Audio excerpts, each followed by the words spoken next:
Here's why genre doesn't matter when it comes to indie game development. So you've seen all the videos on how to make a game viral, or when you're designing your indie game, you should make it for streamers to make it streamable. That's how you make it successful, or that's how you make it big. But when it comes to game dev, there's one rule that I always try to follow. And that is, if you try to make a game for everyone, you'll end up making a game for no one. So I know it might be kind of controversial to say genre doesn't matter when it comes to indie game development. And I'm not trying to be confrontational or stir up a argument or just get clicks and likes or anything like that. I truly believe genre doesn't matter when it comes to indie game development, and I especially think indie devs, especially solo devs, but just indie devs in general, should not be focused on what genre game to make. First of all, genre came after a certain game was developed. All genres were like that. Someone had an idea for a game, they created it, and then after the fact, they labeled it whatever the genre was. First-person shooter wasn't there until someone made a first-person shooter. Pretty sure it was the guys at id Software when it came to Wolfenstein and Doom, but that didn't exist. Platformer, side-scrolling platformer didn't exist probably until Mario. I don't know, but something like that. First, the game is developed, and then the genre comes from the game. So what does that mean? That means what's more important than genre is the idea, is the type of game you're going to make. So what type of game should you make? Well, the easiest thing to do, and I know this could be a little cliche, but make a game for you. Not a game that you can tolerate making for the next 3 years, but make a game that you want to play. Make a game that you enjoy. Make a game that you would pick up at the store or pick up off of Steam and play yourself. Your ideal avatar should be you. Your player should be you.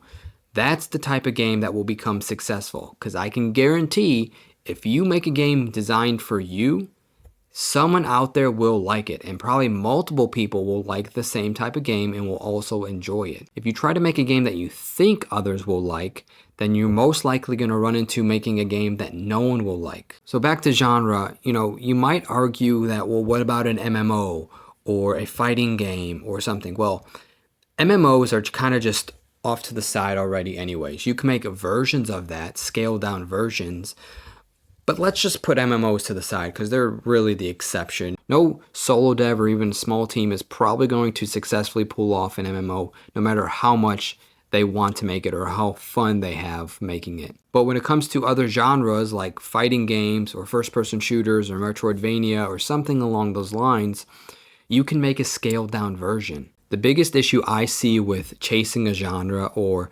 ranking games based on genre, what type of game you should make as an indie dev based on genre, or what's the hardest genre to make. And I think the biggest issue is you're chasing something you cannot obtain, right? You're chasing what the latest successful game is, right? Silksong just came out, and I believe it's a Metroidvania type of game. I haven't played it myself, but that's, I think if I were to categorize it, I think that's accurate. You can tell me if I'm wrong. But just because that came out and that's successful doesn't mean that you should go out and make a Metroidvania game. If you really like Metroidvania games, then yeah, go for it. If that's what you were going to do already, then sure, go for it. If that's what you enjoy, then make that. But if you don't like playing Metroidvania games or you don't like 2D games in general, and you see a game like Silksong comes out and you decide, well, they were successful. It was a Team Cherry. I think there's about 3 of them, maybe plus or minus a few if they brought any freelancers in or anything like that, contractors. But they're a small team and they made these very successful games. So you think, well, I can do that too. But when it comes down to if your game is going to be successful, you need to enjoy the game. You need to understand how the game works. You need to understand what makes that type of game fun.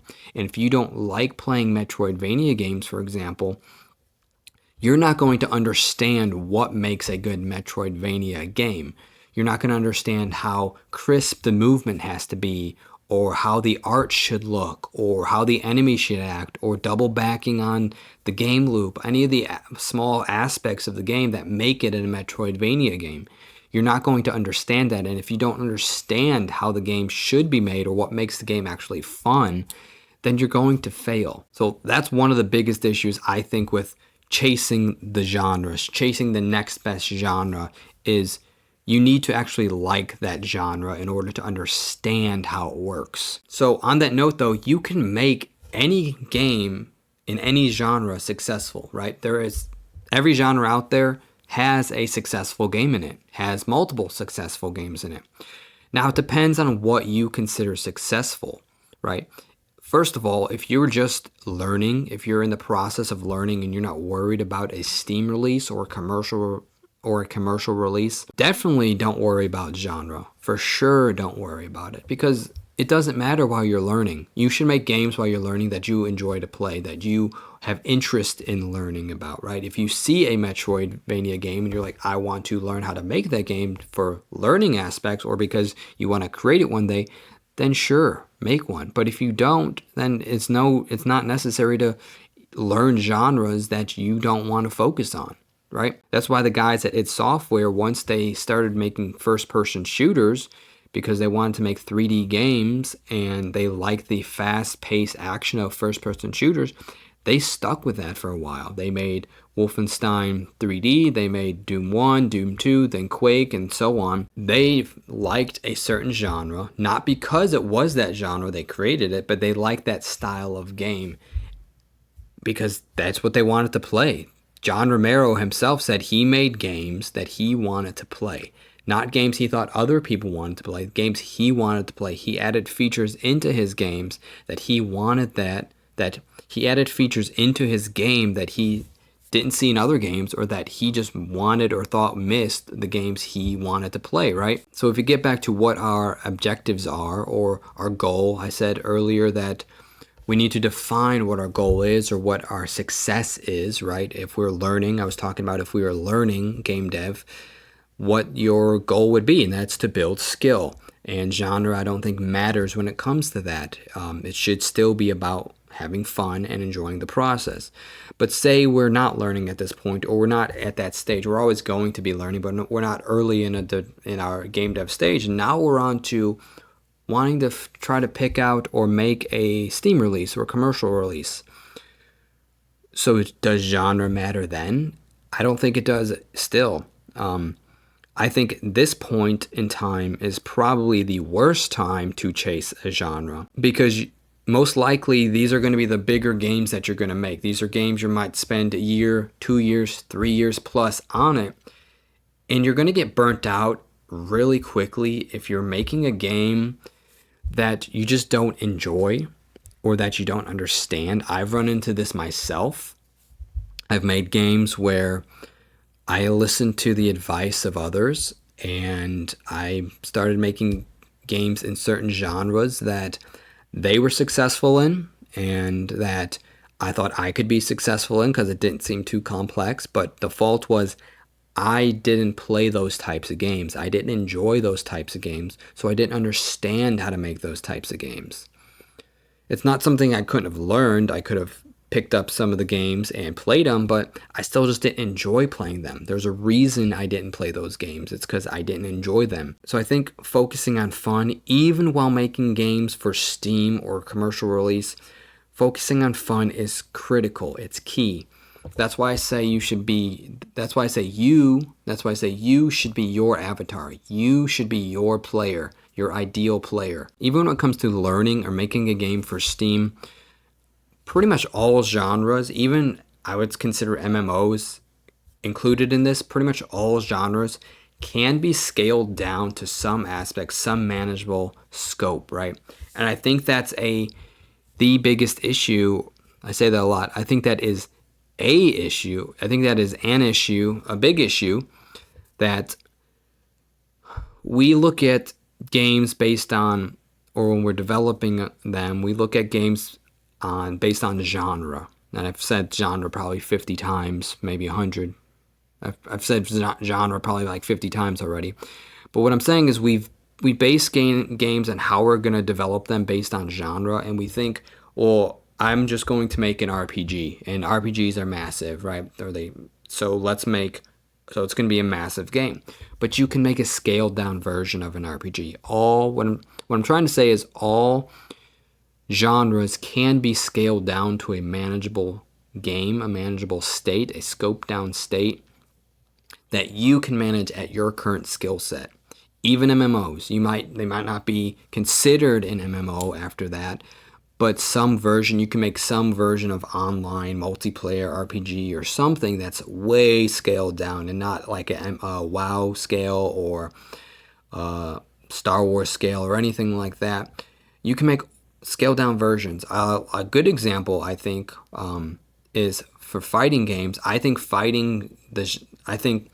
fighting genre is an extremely hard genre to get into, like Street Fighter, Mortal Kombat, stuff like that, because the players know how it should feel. The players know the combinations should work well. They know the characters should be balanced. But I think it can still be done, especially for indie devs, if you do it right, if you scale it down right, if you don't focus on genre, and if you focus on what you want to do for fun. And a perfect example of this is Punch a Bunch by Pontypants. I think that's how you say it, his name. I followed the development of his Punch a Bunch game, and it's a fighting game. It uses physics, I believe, maybe ragdoll physics, and it's a fighting game, but it's not like Mortal Kombat. It's not like Street Fighter, but it's still in the fighting genre, I would say. And it worked. He was a solo developer, and it was really successful, and he's made multiple games now because of it. He's made other games after this or after that, and he didn't focus on a genre. He might have picked it as, I want to make a fighting game. I'm not sure, but it really seemed like he made a game that he wanted to play, that he wanted to enjoy, that he would enjoy, a game for himself. I don't think he made a game because he thought it would be viral. It seemed like he made it because he wanted to play it, or because he would enjoy it. That's an example of taking typically a complex genre, a hard genre, and scaling it down to the skill set that you have and focusing on what I think would be a fun game and putting it out there and making it about you, about your time as a developer, and focusing it on as how you'd want it to be as a player. That's why I think starting from a genre is not the best place to start. When you're designing your game, you might want to look at it, say, well, I kind of want to make a fighting game, for example. Let's take that example. If you were designing it yourself, you'd say, if you were picking based on genre, if you were doing the typical game dev YouTuber advice out there, going through the ranks, and I've said it myself of what genres are better to do than others. I'm guilty of that myself. But if we were going to take the typical route of, let's start with a genre, and we'll say, okay, I want to make a fighting game. Well, fighting games are kind of hard to make. Street Fighter and Mortal Kombat. I don't think we should make that. Okay, well, I guess we won't do a fighting game. We'll do a platformer, because everyone says that's the simplest thing to do is a 2D platformer, and that's why there's 1,000,001 2D platformers out there, because they've been told that that's the simplest thing to do and that's what you should do. But if Pontypants took that advice and said, well, I'm not going to make a fighting game because everyone says it's hard to make a fighting game, then he might not have designed Punch a Bunch the way he did. He might never have created it. He might have said, well, even though I think it'd be fun, I don't think I can make it because, the advice is fighting games are hard to make, and, that's probably won't be successful, won't do well, or I won't ever even be able to complete it. So that's why I think genre is probably the last thing you should worry about. If you should worry about it at all, I don't know. Maybe when you're making your Steam page and you need to slap a genre on it for the page, maybe that's the only time you should label it, because it doesn't really matter what genre it is. You just should make a fun game. And I know that's easier said than done, and that's kind of cliche, but maybe I'll go into that a little bit later in another video, how to make a fun game, or at least how I think to make a fun game. But it really does boil down to you, about what game you would want to play, not based on what game you could handle, not based on what game you can handle making or could tolerate making, but a game that you would play as a player. Another thing about genre is, depending on what type of game you make, could limit the success you have with, say it's a Steam release, right? It could limit that. Some genres, we'll say genres do exist, so we can't just ignore them. Some genres do perform better than others, right? Certain games, just whether it's a streamable game or it's just a more online game or something, certain genres do better than others. It's inevitable. It's always going to be like that.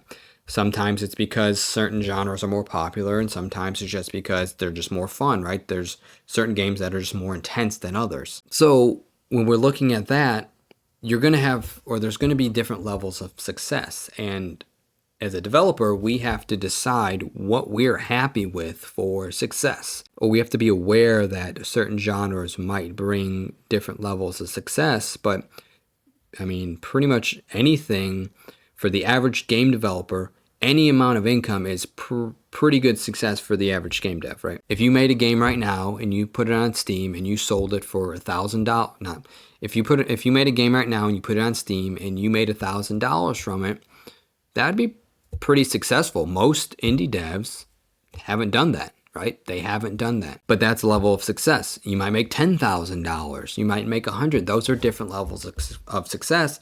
But those are just based on what you consider successful, right? Someone who's making $1 million in one game and then the next game they make $1,000, well, their level of success probably has decreased. But if it's your first game ever and you've never made a single penny from game dev, and you release a game and you make $1,000, that's awesome. When I say certain genres might, say, be capped at how much success, that's not like a hard rule. Anything can happen with any game. Certain genres just are more likely to get you to make more money.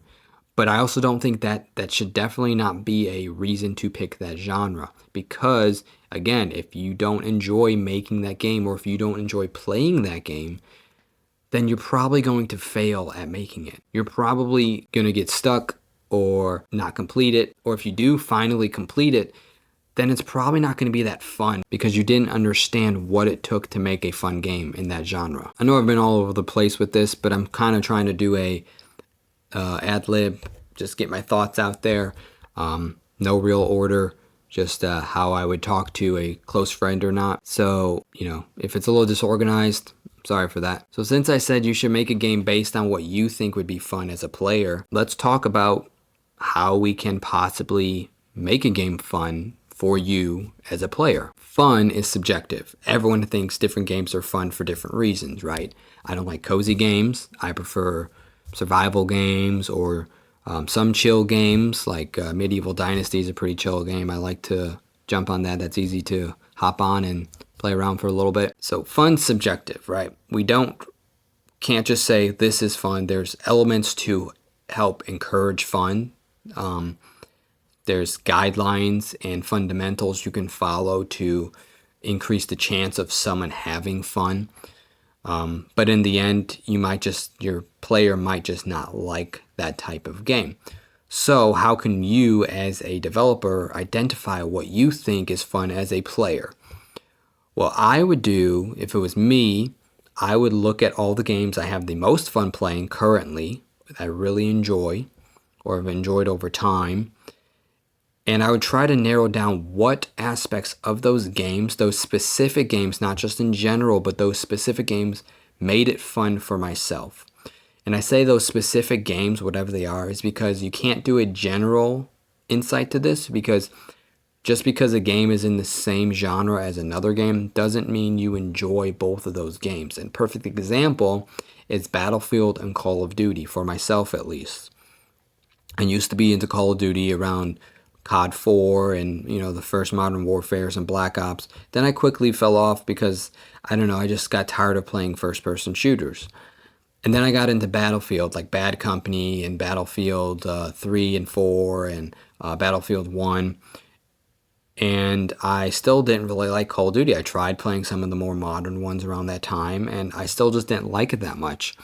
They're both shooters. They were both online play, but they just felt different. They played different. The play style was completely different. They're both shooters. They're both online first-person shooters, but one I felt was really fun, and others I felt were not very fun. And the same thing can even be in the Battlefield franchise. I was really into Battlefield, especially around Battlefield 1 And Hardline was okay. It wasn't my favorite, but it wasn't terrible. It was okay. And then I played the demo or open access or beta or something for Battlefield 5, and I hated it. Like going from Battlefield 1 to Battlefield 5 felt terrible. It didn't even feel like the same game. It felt like a completely new system, and I thought they should have carried over something similar. But that's just an example of that's even the same franchise. One game I felt was awesome, was amazing. I think Battlefield 1 is their best game they've ever made. And then going to the Battlefield 5, the next one I thought was terrible. Something in Battlefield 1 or multiple aspects made it extremely fun for myself, and certain things in Battlefield 5 made it feel bad, made me not enjoy it. So you need to pick those games that you do enjoy and try to identify what specific things in those games make it enjoyable, make it fun. If it's the lore, is it the environment, is it the controls, the crisp controls, is it the characters, is it the customization? All these things, try to really pin it down, narrow it, and be specific on what it was exactly. I can't tell you exactly what your answer is going to be because, like I said, it's subjective and everyone thinks fun is different. But I think that's a good place to start, is to narrow down the games that you really enjoy and to pick out the things or pinpoint the things that are the reasons why you enjoy those games, those specific titles, and not specific genres, but those specific titles. When I say to pick your favorite games and to pick the specific features in those games that you like, that you think are fun, I don't mean to mirror them or copy them identically. I mean to pick what they are and then scope them down to fit your game or your needs at your skill set. So let's recap this. The first thing is genre doesn't matter whether you're learning game dev or working on your Steam release. Genre doesn't matter, and it's probably the last thing you should worry about. Fun, however cliche that is the most important thing. That brings me on to point 2. You should make the game that you want to play as a player. Not that what you think other people will like, but what you will like. And not that you will like developing it. That's important. The process is extremely important to develop it. But what I mean to say is, don't focus on tolerating making that game. Don't say, well, this is a game that I think I could handle making for 3 years and be happy while I make it, or I'm not going to get burnt out while making it in 3 years. That's not a good way to look at it. You should enjoy the process. Yeah, you're going to have good days, you're going to have bad days, you're going to have good times, you're going to have bad times, but overall, you should enjoy the process, and it should be a game that you are looking forward to making, that you enjoy playing. I know this is a recap, but it just dawned on me that John Romero said when he was making Doom, he really enjoyed the process of making Doom, but then he had the most fun for the original Doom game when he was playing it, when they came out with multiplayer right at the end of it, and they were able to just deathmatch all the time, and that was his favorite part. He made a game that he wanted to play, made a game for himself, and he enjoyed it till end of time. He's still making stuff for it now. But the point is that you need to make a game that you want to make. So that's the second point, right? Genre doesn't matter. Focus on making a game that you want to play yourself. And remember, if you try to make a game for everyone, you'll end up making a game for no one. Oh, and so the third point for the recap is, well, how do we make a game fun for ourselves? How do we actually identify a game for ourselves that we think would be fun? I don't have the answers for you, but I think a good place to start is to identify the games that you actually enjoy specifically, and then pinpoint the things inside those games, the features, the systems, the characters, whatever it is that you actually think is fun or what make it fun for you, specifically for game, and what inside those games that you enjoyed. If you're making games alone, you should check out my private game dev group, 10th Legion Games, where we meet weekly, discuss strategies, help each other out, and hold each other accountable. It's how we actually finish games. There's a link in the comments. So if you enjoyed this content, before we go, you should check out this other video here. It's my ultimate game dev guide, and it walks you through multiple aspects of game development, most of which most other devs don't talk about. And it's advice that you probably won't hear anywhere else. So thanks for watching. I appreciate your time, and I'll see you next time.